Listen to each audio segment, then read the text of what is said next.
done everything, but we've not seen the answer. I told you few Sundays ago, if you find your delight in the Word of God, you shall become. God's ability far exceeds your request. Okay.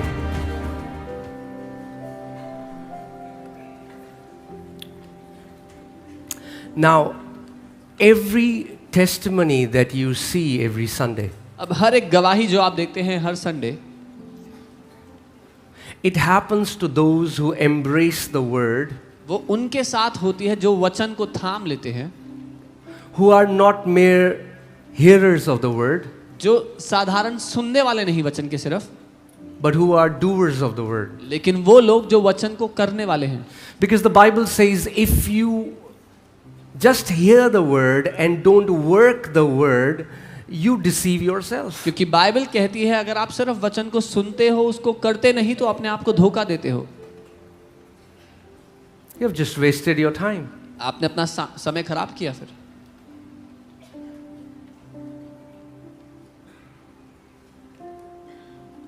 Knowledge that is not applied is useless. वो ज्ञान जो इस्तेमाल ना किया जा सके वो बेकार है. Did you hear what I said? सुना जो मैंने कहा? Knowledge that is not applied is useless. जिस ज्ञान को आप इस्तेमाल ना करो वो बेकार है. You can gain all the knowledge that you want, दुनिया भर का ज्ञान बटोर लो जो चाहिए, but if you don't apply it, लेकिन अगर इस्तेमाल नहीं करोगे it won't benefit you a bit. तो उससे आपको रत्ती भर भी फायदा नहीं होगा. So don't just hear the Word for the sake of hearing the Word. तो सिर्फ वचन सुनने के लिए मत सुनो. Hear the Word so that you can apply it in your life. वचन इसलिए सुनो कि अपनी जिंदगी पर उसको लागू कर सको.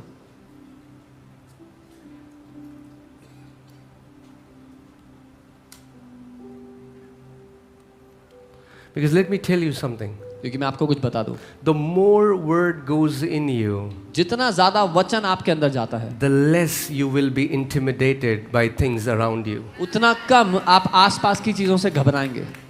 You will become fearless and bold and courageous. आप निडर और साहसी और हियाव से भरे हो जाएंगे.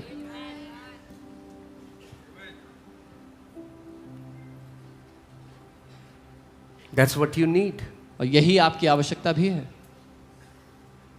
See, there are so many people, they think they need promotion. देखो बहुत सारे लोग हैं सोचते हैं उनको प्रमोशन चाहिए And they get promoted और प्रमोशन मिल जाता and है are still as miserable as they are. और प्रमोशन के बाद भी उतनी दयनीय हालत में होते हैं जैसे पहले. Some people work all their life to buy a house, and they buy a house and they are still miserable after buying the house. कुछ लोग जिंदगी भर मेहनत करते हैं घर खरीदने के लिए, फिर घर खरीद लेते हैं और घर खरीदने के बाद भी उतनी ही खराब हालत होती है जितनी पहले थी. Some people think only if I can marry this person.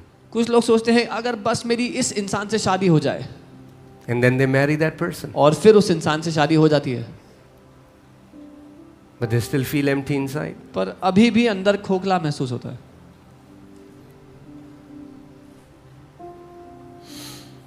I'm here to tell you that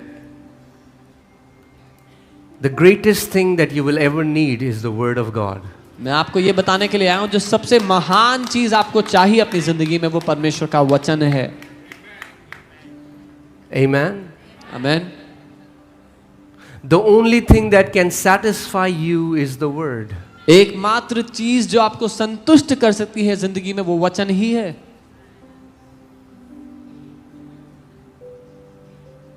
So are you ready for the Word? तो क्या आप तैयार हो वचन के लिए? Say, I am a lover of the Word of God. बोलो मैं प्रभु के वचन से प्यार करता हूँ.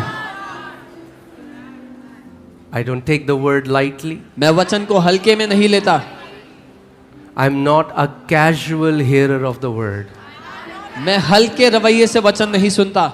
I delight in the Word of God. मैं परमेश्वर के वचन में आनंदित होता हूँ. I told you a few Sundays ago, if you find your delight in the Word of God, you shall become like a tree that is planted by the rivers of living water, and their leaves will never wither, and no matter what that person does, he shall prosper. मैंने कुछ Sunday पहले बताया था, अगर आप वो व्यक्ति हैं जो परमेश्वर के वचन से आनंद लेते हैं, तो आप वो पेड़ होंगे जो जीवन के जल की नदियों के किनारे लगाए गए, जो हर मौसम में फल फलाते हैं, जिसके पत्ते कभी नहीं मुरझाते, और जो कुछ वो व्यक्ति करता है उसमें सफल होता है.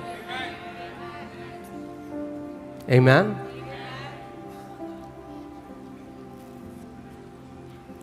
To come to a Sunday meeting and hear a word is one thing, Sunday को सभा में आके वचन को सुनना एक बात है, but to find your delight in the word is another thing. लेकिन वचन में आपका आनंद मिलता है आपको, वो एक अलग ही बात है. When hearing the word gives you a greater delight than Netflix and the chit chats, जब वचन सुनना आपके लिए ज्यादा बड़ा आनंद का सोर्स है नेटफ्लिक्स देखने से या चिट चैट बातचीत करने से, and you're a blessed man, तो आप एक धन्य व्यक्ति हो, you're a blessed woman, आप एक धन्य महिला हो, and you're a wise man and a wise woman. और आप एक बुद्धिमान पुरुष, एक बुद्धिमान स्त्री हो. Amen. Let's go to the word. हम वचन में चलते हैं. Today's word is very important आज का वचन बहुत ही महत्वपूर्ण है,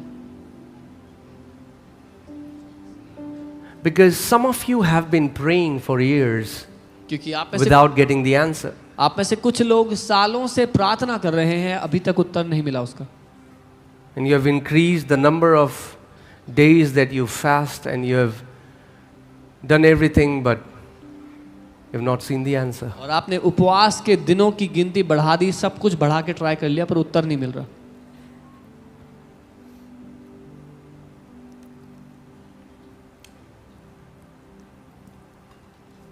But you should understand that God is a prayer answering God. पर आपको ये समझना है कि परमेश्वर प्रार्थना का उत्तर देने वाला परमेश्वर है. Amen. So let's go to the word. Ephesians 3:20. तो हम वचन में जाते हैं, इफिसियों 3:20 देखते हैं. Can you all stand up, please? आप सब खड़े हो जाएं. And we'll read the word together, हम साथ वचन पढ़ेंगे and then we'll learn from the word. और फिर हम वचन से सीखेंगे. Are you ready? तैयार हैं? Okay, first we'll read in English, then we'll read in Hindi. पहले अंग्रेजी में फिर हिंदी में पढ़ेंगे. Now to him who is able to do exceedingly abundantly above all that we ask or think, according to the power that works in us.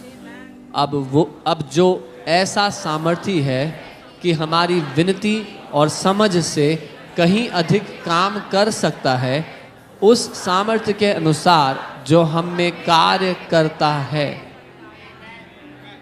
Amen. Now, what did the Bible say? Bible ने क्या कहा है इसमें? You can be seated. आप बैठ सकते हैं.